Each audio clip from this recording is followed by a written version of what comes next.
Boa noite, pessoal. Continuando com a nossa série DAT. Hoje o tema sacrifícios humanos. E eu não é satanismo, tá? Não vou falar de invocação a demônios, nada. Eu vou falar da Bíblia, né? DAT é desconstruindo o Antigo Testamento. Antes de entrar no tema de hoje, eu quero fazer um agradecimento e deixar um aviso.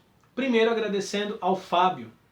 Fábio aí que se dispôs de modo totalmente voluntário a construir um site, mestrealef.com.br.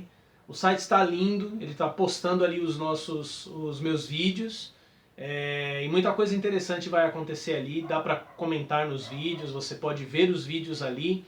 Quando estiver pronto vai estar absolutamente extraordinário. Quero agradecer demais a você, Fábio. Agradecer porque você se dispôs a fazer isso, deve estar dando um trabalho do caramba e está ficando muito bem feito, muito bonito. E saiba que você não está fazendo apenas para mim, você está presenteando todas as pessoas que estão curtindo essa página, que seguem o meu trabalho, que leem meus blogs, que veem as minhas postagens. Você está redistribuindo luz para muita gente. Você pode ter certeza que isso vai ser maravilhoso na tua própria vida. Muito obrigado mesmo. Outro aviso é sobre a página Novo Eon 52. Alguns de vocês já viram aí uma página onde eu estou postando também os vídeos. Quando eu comecei a fazer essa página, ainda não havia o site que o Fábio começou a construir. E a ideia era disponibilizar para vocês os vídeos que estiveram no canal no YouTube, vídeos que talvez você tenha visto e gostado muito, e que você quer rever, que você quer baixar, e que você não teve chance, esses vídeos estariam dispostos ali. E agora com esse canal, eles também estarão dispostos no canal. Eu terminarei a página, eu vou colocar os vídeos na página, mesmo havendo o canal. Só que esta página vai ser apenas para vídeos, ok? Eu não vou responder comentários ali, entendeu? Então não adianta você comentar que eu não vou responder comentários lá, ela é apenas para os vídeos. Você quer ver vídeo, tá no Facebook, quer ver um vídeo, vai lá. Mas, por favor, não se esqueça, mestrealef.com.br, agora um site oficial. Agora a coisa ficou séria, né? Pois bem.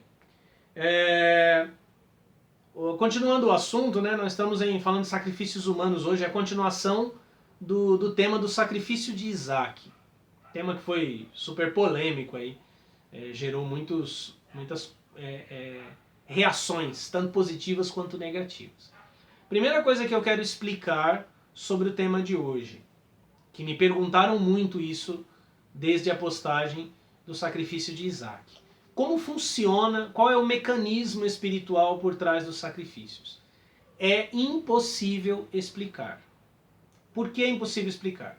Se vocês voltarem ao vídeo, assistirem novamente o vídeo O Sacrifício de Isaac, vocês vão ver que eu disse ali, lendo as falas do Rabino Freeman, que as mitzvot, que são os mandamentos, né, os 613 mandamentos da lei de Moisés, que muita gente idiotamente pensa que são 10, mas são 613, eles atuam em vários planos. Quer dizer, quando você cumpre um dos mandamentos, você cumpriu o mandamento. Mas como ele se desdobra nos mundos espirituais, nós não temos como imaginar e prever. Da mesma forma o sacrifício. Os sacrifícios de animais no Antigo Testamento, os sacrifícios de farinha, os sacrifícios de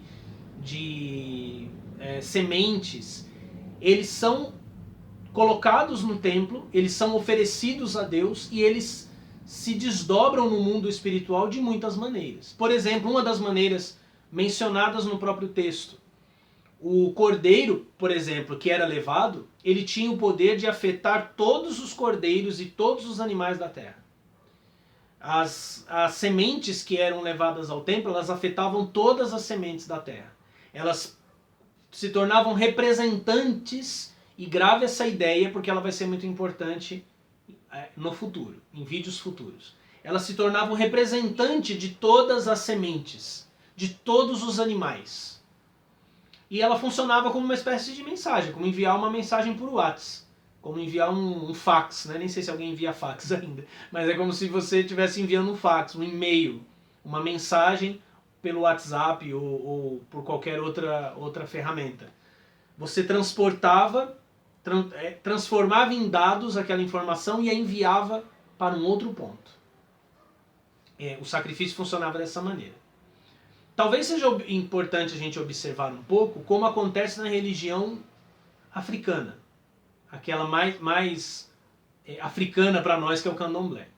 Quando um animal é sacrificado no candomblé, o axé, que é a energia do movimento. O que é axé? Axé não é o axe, tá? Não estou falando do desodorante, eu estou falando da energia espiritual que coloca todas as coisas em movimento. No candomblé, o axé permeia todas as coisas. O sacrifício de um animal libera o axé, e esse axé pode colocar em movimento o axé de uma pessoa, o axé da casa, né, do barracão de candomblé, tanto trazendo purificação como proteção. Então, o sacrifício de animais no Antigo Testamento ele funcionava mais ou menos da mesma maneira. Mais ou menos porque as intenções não são tão puras como no candomblé. Mas isso eu falo futuramente, porque ainda vou fazer vídeos para falar das religiões afro. E aí eu vou tentar estabelecer um pouco dessa diferença. Hoje nós vamos para um outro nível, que é o sacrifício humano. Ao contrário do que as pessoas pensam, Jeová recebeu e pediu, inclusive, sacrifícios humanos. O sacrifício de Isaac foi um sacrifício humano que Deus pediu. Afinal de contas, quem prestou atenção no vídeo soube que o sacrifício foi efetivo, ele aconteceu. Porque o sacrifício é espiritual. A intenção de sacrificar, a mente disposta para o sacrifício, é sacrifício consumado, sacrifício realizado. Então o sacrifício aconteceu. Não era necessário que Isaac fosse morto. Como hoje as pessoas estão derramando litros de sangue nas igrejas. E eu terminei o vídeo falando sobre isso. Os sacrifícios em dinheiro. Não há derramamento de sangue. Não há, não literalmente, mas há, não é? Porque para você ganhar dinheiro, o que você gasta? Você gasta a sua vida. O sangue simbolicamente é a vida. E o próprio Antigo Testamento diz isso, o sangue é a vida. Você gasta a sua vida trabalhando, teu suor, tua alegria, o que você gostaria de estar fazendo numa hora, você deixa de fazer para ganhar dinheiro. Esse dinheiro, e eu também vou falar disso num vídeo futuro chamado Metafísica do Dinheiro, esse dinheiro ele tem o poder de adquirir muitas coisas, quer dizer, dando dinheiro a igrejas, fazendo um sacrifício espiritual do dinheiro que tem o mesmo sentido do sacrifício dos animais. Só que é o teu sangue derramado agora, simbolicamente. Se a semente tornava todas as sementes propriedade desses anjos, imagina o que acontece com o sacrifício de dinheiro. O que ela faz com o mundo. Se o dinheiro compra, se o dinheiro tem poder de adquirir todas as coisas, francamente, né? Dinheiro não compra felicidade, dinheiro não compra alegria, dinheiro não compra amor. Ok, dinheiro não compra sentimentos, mas ele compra pessoas que dissimulam sentimentos. Dinheiro compra pessoas que fingem que amam. E muitas pessoas passam anos acreditando que são amadas, né? Porque tem dinheiro. O dinheiro pode não comprar a felicidade, mas o que é felicidade? Né? Uma pessoa que pode viajar muito, que pode adquirir muitas coisas, ela experimenta um certo grau de felicidade que muitas pessoas hoje estão infelizes porque não podem experimentar. Então o dinheiro compra sim elementos abstratos, compra satisfação. Quando você compra uma calça, quando você compra uma roupa, quando você compra um livro, você compra a experiência com aquilo. Você compra o que aquela roupa vai fazer você sentir, você não compra a roupa. Porque se você comprasse a roupa, ela seria muito mais barata. Se você comprasse o livro, ele seria ridiculamente barato. Você compra a experiência com aquilo. Então nós precisamos sair dessa ilusão, dessa mentira, de que nós compramos matéria, nós compramos experiências, nós compramos sensações. Ok? Então se nós compramos sensações e o dinheiro é ofertado como sacrifício numa igreja, simbolicamente o sangue, nosso sangue, daquilo que nós adquirimos trabalhando, você imagina o efeito disso sobre o mundo e você talvez entenda muitos dos absurdos, inclusive da corrupção que nós vemos por aí. Ok. Então nós vamos ver hoje os sacrifícios humanos. São vários textos, tá? Eu não vou me deter muito neles para que o vídeo não fique muito extenso. Então eu vou explicar mesmo os textos mais singulares. Então eu vou mostrar o sacrifício humano, o efeito do sacrifício humano sobre o Deus Jeová, e por fim eu vou mostrar Jeová utilizando o sacrifício humano para um fim. Entenderam, né? Eu vou mostrar os sacrifícios acontecendo, eu vou mostrar os sacrifícios, o efeito dos sacrifícios sobre Jeová, e depois eu vou mostrar o que Jeová, Jeová se valendo do sacrifício para um fim.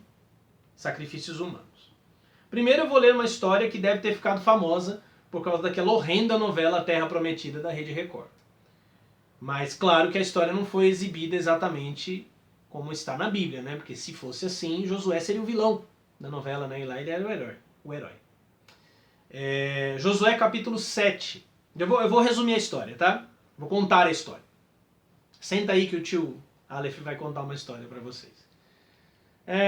O povo de Israel derrubou a poderosíssima cidade de Jericó, fortificada, murada. E aí o Deus Jeová disse para eles: tudo na cidade é maldito. Vocês não podem pegar nada para vocês. Não podem saquear nada. Tudo vocês têm que levar para o templo. Vocês matam todo mundo, homens, mulheres, crianças, animais, e a prata e o ouro é meu. Jeová falando. Por isso que ele diz que minha é a prata e meu é o ouro. Que muitos evangélicos pensam que isso é uma declaração. Está escrito no livro de Ageu. Muitos evangélicos pensam que isso é uma promessa de prosperidade. Deus vai me prosperar, porque ele é o Senhor do ouro e da prata. Não. Ele disse que a prata e o ouro é dele porque ele gosta de ouro e prata. Entendeu? É dele, não é seu, é dele. Então ele diz: minha é a prata, meu é o ouro. Então ele falou: tudo que tiver aí é meu. Quem tocar é maldito. Aí tinha um maluquinho lá chamado Acã.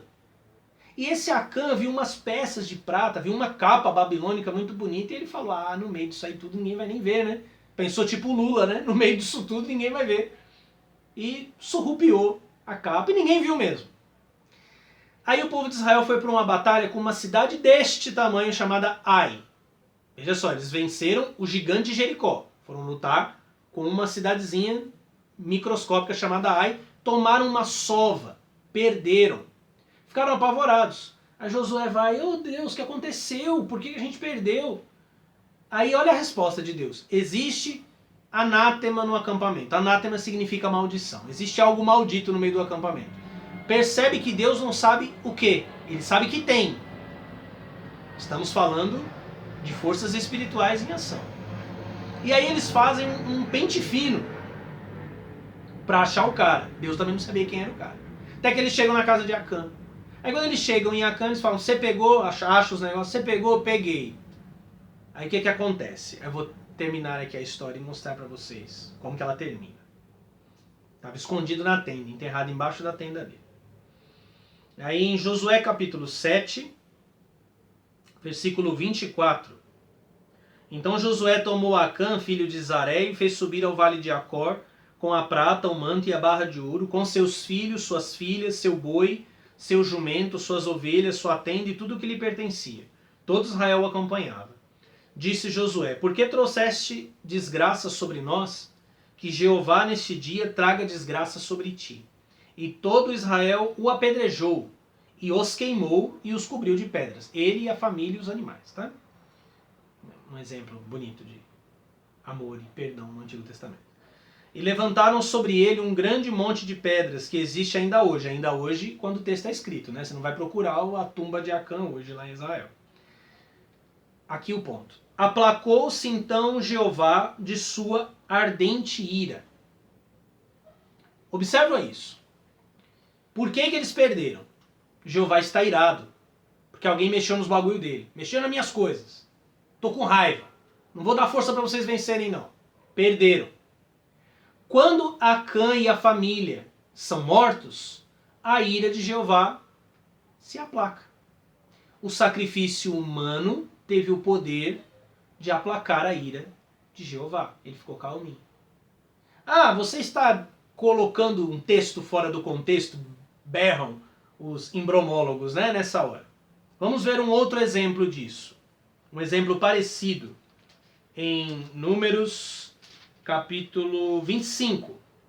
Essa história de Números aqui é muito interessante, cara, porque nesse capítulo 25 de Números, tinha um profeta, eu já até falei dele, o Balaão. Não é Balão, é Balaão. Esse Balaão ele foi contratado para amaldiçoar Israel. Só que toda vez que ele amaldiçoava, Deus fazia ele abençoar Israel. Jeová fazia ele abençoar Israel. Aí esse Balaão pensou o seguinte, assim, é o seguinte, solta umas minas gostosas no meio deles e eles vão transar com elas. Eles estão proibidos de transarem com estrangeiras. E essas mulheres, inclusive, vão levar eles a adorar outros deuses. Porque a mulher faz o que quer com o homem, né? Ela leva ele para onde ele quiser. Aí ele vai sair o favor de Deus deles, a gente não vai precisar matar, porque Deus mesmo mata. Pensa nisso, cara. O bicho é tão previsível que Balaão sabia como fazer ele matar o povo. E não é que deu certo? Números 25 conta essa história. Deu certo. Olha só, Números 25, versículo 1. Israel estabeleceu-se em Setim. O povo se entregou à prostituição com as filhas de Moabe. Moabe viu as filhas de Moabe. Moabe, lembra da história, né? Jesus e as putas? Descendentes de Ló. Estas convidaram o povo para o sacrifício dos seus deuses, e o povo comeu e prostrou-se diante de seus deuses. Então Israel assim ligado com o Baal de Fegor. Estando Israel assim ligado com o Baal de Fegor, a ira de Jeová se inflamou contra Israel. E aí ele desceu o cacete neles. E aí, no meio da confusão, né, Moisés faz um cambalacho lá, um ritual para aplacar a ira de Deus. E aí no verso 10. Não, verso 10 não, verso 6. E eis que chegou um homem dos israelitas, porque Moisés tinha dado uma ordem, né? Moisés tinha dado uma ordem, mata os caras que se envolveram nisso aí. E aí olha o que aconteceu. Verso 6. Eis que chegou um homem dos israelitas, trazendo para junto de seus irmãos esta midianita, trazendo uma mulher, né? Sob os próprios olhos de Moisés e de toda a comunidade dos israelitas que choravam à entrada da tenda da reunião. Vendo isso, Finéias é o nome desse cara que trouxe a mulher, filho de Eleazar, filho de Arão, o sacerdote, levantou-se do meio da comunidade e tomou uma lança. Seguiu o israelita até a alcova e lá transpassou pelo ventre, juntamente com a mulher. E a praga que feriu os israelitas cessou. E morreram dentre eles 24.000 devido à praga. Você não entendeu, né? Chegou um cara trazendo uma midianita, e aí o filho de Arão, chamado Finéias, pegou uma lança, entrou na tenda desse cara que estava com a midianita, atravessou os dois com a lança. Quando ele atravessou os dois com a lança, a ira de Jeová outra vez se aplacou. A praga cessou, porque duas pessoas foram sacrificadas para aplacar a sua ira. E é interessante que esse Finéias, o que Jeová vai falar sobre ele, tá? Jeová falou a Moisés, verso 10 de Números 25. Jeová falou a Moisés e disse: Finéias, filho de Eleazar, filho de Arão, o sacerdote, fez cessar a minha ira contra os israelitas, porque entre eles foi possuído do mesmo zelo que eu. Por isso, no meu zelo, não destruí os israelitas. Verso 12. Por essa razão eu afirmo, dou-lhe a minha aliança de paz. Olha que coisa bonita, né? Ele falou, olha, Finéias sentiu o meu zelo, zelou o meu zelo. Era o zelo que Paulo tinha antes de se converter. Ele disse que era zeloso pela lei. O que ele fazia zeloso pela lei? Assolava a igreja, perseguia os cristãos. E ele diz aqui, Finéias zelou com o meu zelo, por isso eu dou a ele a minha aliança de paz. Ele atravessou duas pessoas com uma lança, matou, fez um espetinho ali do casal, e eu fiquei muito feliz com ele, dou minha aliança de paz para ele. E a ira de Jeová aplacou-se. Duas vezes, sacrifícios humanos aplacando a ira de Jeová. Interessante é que Jeová tinha dito, volta comigo aqui, Gênesis capítulo 17, a instituição da circuncisão. Circuncisão é cortar a pele do prepúcio, tá? Que se faz com uma pedra afiada. Os judeus fazem isso até hoje. Quem quiser se converter. Se for adulto, saiba que vai ter que fazer isso. Ele ordenou que esse seria um sinal. Ele falou para Abraão que esse seria um sinal dos descendentes de Abraão, né? E ele diz o que aconteceria com quem não fosse circuncidado. Veja só. Gênesis 17, versículo 12. Quando completarem 8 dias, todos os vossos machos serão circuncidados. 8 dias de nascido. de geração em geração, tanto nascido em casa quanto comprado por dinheiro a algum estrangeiro que não é da tua raça, deverá ser circuncidado, o nascido em casa e o que for comprado por dinheiro. Minha aliança estará marcada na vossa carne como uma aliança perpétua. O incircunciso, o macho cuja carne do prepúcio não tiver sido cortada, esta vida será eliminada de sua parentela. Ele violou minha aliança. Então ele disse para Abraão, você tem que circuncidar todos. O que não for circuncidado vai morrer. Aí você fala, será que isso foi levado a sério? Vamos ver se isso foi levado a sério. O livro do Êxodo, que é a história de Moisés. Veja só, Moisés, segundo a história bíblica, não cresceu entre os israelitas.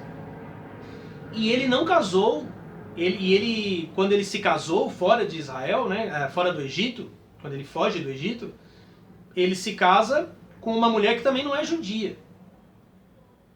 E aí Deus aparece para ele na sarça, manda ele ir libertar o povo. A criança de Moisés não é circuncidada, porque Moisés não tem os costumes dos judeus. Olha o que aconteceu, isso você nunca ouvirá numa escola dominical, viu, evangélico? Êxodo capítulo 4, versículo 24. Aconteceu que no caminho para o Egito, Moisés está indo para o Egito com a mulher e o filho. Numa hospedaria, Jeová veio ao seu encontro e procurava fazê-lo morrer. Tem algumas traduções que dizem intencionava matá-lo. Você fala, intencionava matar quem? Moisés? Você vai ver quem. Séfora é a mulher de Moisés. Tomou uma pedra aguda, cortou o prepúcio do seu filho, feriu-lhe os pés e disse, tu és para mim um esposo de sangue. Ela brigou com Moisés, ficou brava com ele, né? Então ele o deixou. Então ele, Jeová, o deixou. Pois ela havia dito esposo de sangue, o que se aplica às circuncisões. Esse texto é nebuloso, eu vou explicar. Moisés parou numa estalagem com a mulher e o filho, e aí provavelmente o filho ficou doente, inclusive é o que dizem os rabinos. O filho ficou doente.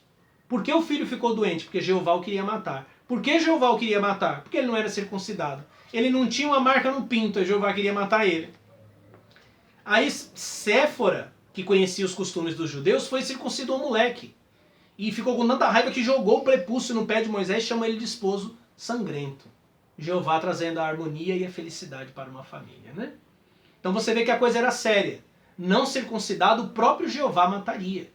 Outra coisa, todos os primogênitos tinham que ser resgatados por sacrifícios de sangue. Por exemplo, você casou e teve um filho. Você é judeu, você é israelita nos tempos de Moisés. Você casou e teve um filho. Seu primeiro filho tem que ser resgatado por um sacrifício de um animal. Se não for resgatado, seu filho será morto. Veja só, também no livro do Êxodo. Êxodo capítulo 13, versículo 11. Quando Jeová te houver introduzido na terra dos cananeus, como jurou a ti e a teus pais, quando a tiver dado a ti, apartarás para Yahvé, ou Jeová, todo ser que sair por primeiro do útero materno, e todo primogênito dos animais que tiverem. Os machos serão para Jeová. Todo primogênito da jumenta, porém, tu resgatarás com um cordeiro. O primogênito da jumenta não sacrificava. Se não o resgatares, tu lhe quebrarás a nuca. Mas todo primogênito, quer dizer, ele tinha a opção de resgatar ou sacrificar. Mas todo primogênito de homem entre teus filhos, tu o resgatarás. Depois ele repete isso no versículo 15. Todo macho que sai por primeiro do útero materno e resgatado, todo primogênito de teus filhos. Ou seja, veja bem, o animal ele tinha a opção de resgatar ou não. Ele resgatava ou sacrificava. O ser humano tinha que ser resgatado. O que era o resgate? Um animal era sacrificado no lugar dele. Se o sacrifício é espiritual, a pessoa era sacrificada. Porque quem sacrificava sabia que estava sacrificando em lugar do próprio filho. Aconteceu isso com Isaac.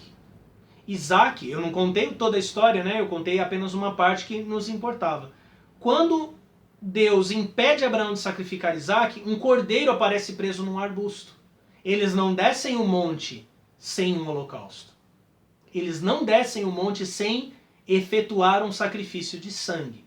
Eles sacrificam o cordeiro no lugar de Isaac. A história mais bárbara do Antigo Testamento eu lerei agora. Livro de Juízes, logo depois do livro de Josué. Essa coisa do primogênito você também lê em Números 18. Tá? Livro de Juízes, capítulo 11. O voto de Jefté. Jefté era um dos juízes de Israel, dos caras que livraram Israel dos muitos opressores sobre eles. Então o Espírito de Jeová veio sobre Jefté, que atravessou Galaade e Manassés, passou por Masfa de Galaade, de Masfa de Galaade passou aos Amonitas. Ele está atravessando os campos dos inimigos, né? E Jefté fez um voto a Jeová. Ele vai fazer um acordo com Jeová. Voto é isso, tá? Você que gosta de fazer voto na igreja, voto é isso. É um pacto, né? Tipo com o diabo. Fiz um pacto. Que pacto Jeová e Jefté farão?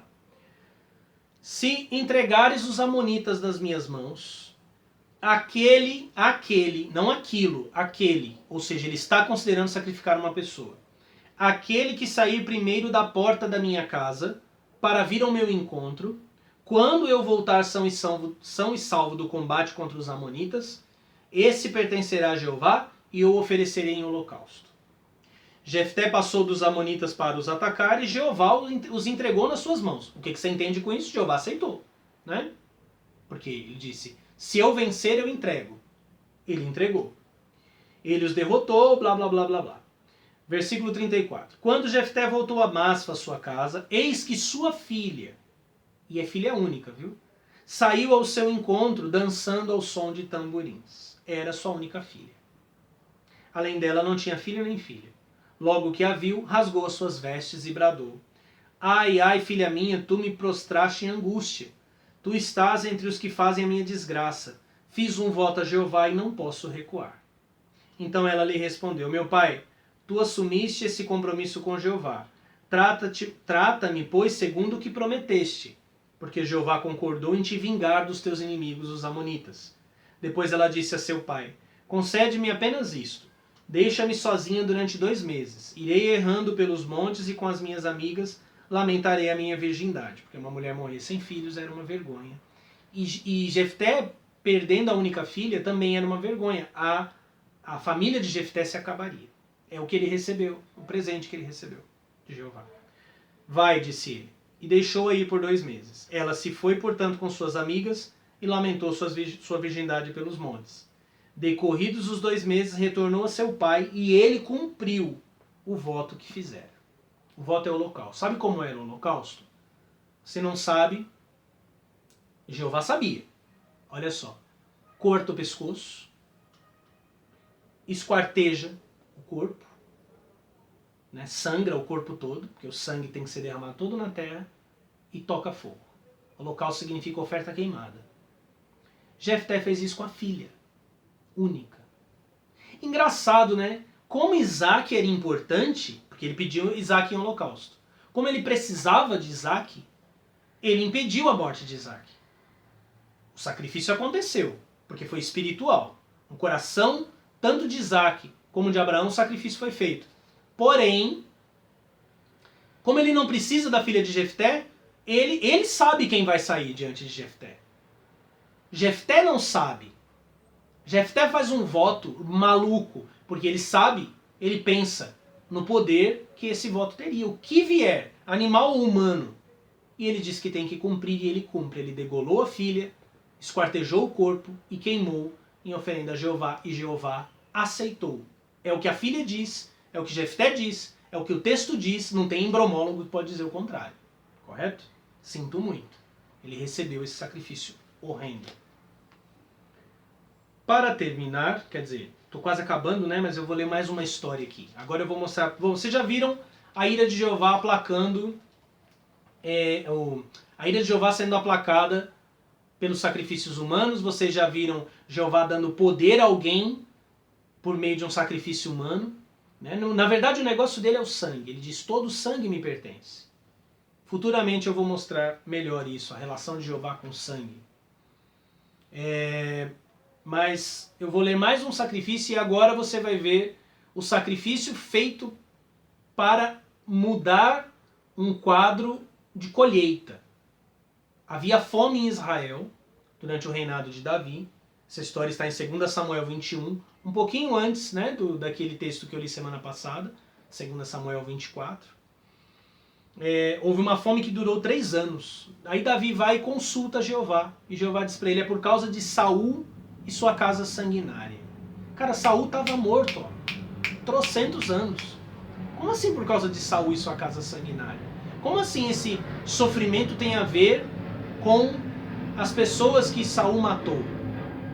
Aí Davi convocou os gibeonitas, né? Porque Jeová diz que era por causa do sangue dos gibeonitas que Saul havia derramado. E ele chega para os gibeonitas e fala, olha, que compensação vocês querem para os crimes? Saul foi rei de Davi. Para os crimes de Saul. Que tipo de compensação vocês querem? E aí eles dizem assim, a gente não quer compensação em dinheiro, a gente não quer nada disso não. Nós queremos os filhos de Saul para sacrificarmos, veja só, vou ler aqui. Verso 6 de 2 Samuel 21. Que nos sejam entregues 7 dos seus filhos de Saul, e nós os desmembraremos perante Jeová. Quando eu digo perante, é em sacrifício a Jeová. E aí Davi diz, eu os entregarei. Vamos ver o desenrolar da história. Verso 9. Entregou-os nas mãos dos gibeonitas, e estes os desmembraram na montanha perante Jeová. Os 7 morreram juntos, foram executados nos primeiros dias da colheita. Está havendo fome, né? Nos primeiros dias da colheita. No começo da colheita da cevada. E aí o texto termina, depois que eles morrem, né? Saul recolhe os ossos foram recolhidos, né? Davi recolheu os ossos, e tanto de Saul como dos filhos que já tinham morrido, e os sepultou juntos. E aí o versículo diz assim, em 2 Samuel 21, versículo 14. Então sepultaram os ossos de Saul e os de seu filho Jonatas na terra de Benjamim, em Sela, no túmulo de Cis, pai de Saul. Tudo que o rei tinha ordenado foi cumprido, e então Deus se compadeceu da terra. Presta atenção que aqui há uma descrição de um ritual para a fertilidade da terra. Os 7 filhos são oferecidos nos primeiros dias da colheita, no começo da colheita da cevada. Está havendo fome. O sacrifício dessas pessoas vai substituir a fome, vai cessar a fome, porque aplacará Deus para com a terra, porque diz que Deus se aplacou para com a terra. Ele está virado com a terra que recebeu o sangue dos gibeonitas. O sacrifício humano no Antigo Testamento era uma ferramenta da qual Jeová se dispunha muitas vezes. Tanto o sacrifício consumado, como o sacrifício espiritual. É por isso que Pedro, na sua primeira epístola, 1 Pedro capítulo 1, versículo 18, ele diz, nós não fomos resgatados com materiais vis, com a vileza do ouro e da prata, mas com o precioso sangue derramado como de um cordeiro. O sacrifício dos animais tinha um poder. O sacrifício humano, um grande poder, inclusive para mudar a atitude do coração do próprio Jeová. O sacrifício do Deus homem. Quanto poder teria? É o que nós vamos falar no nosso próximo episódio de DAT. Compartilhe esse vídeo na tua timeline. Não deixa de curtir, comente. Vamos falar ainda muito sobre isso. Fique de olho nas novidades. Logo esse vídeo estará aqui no Facebook e também no canal mestrealef.com.br. Espero que você tenha gostado. Me inscreva. Namastê.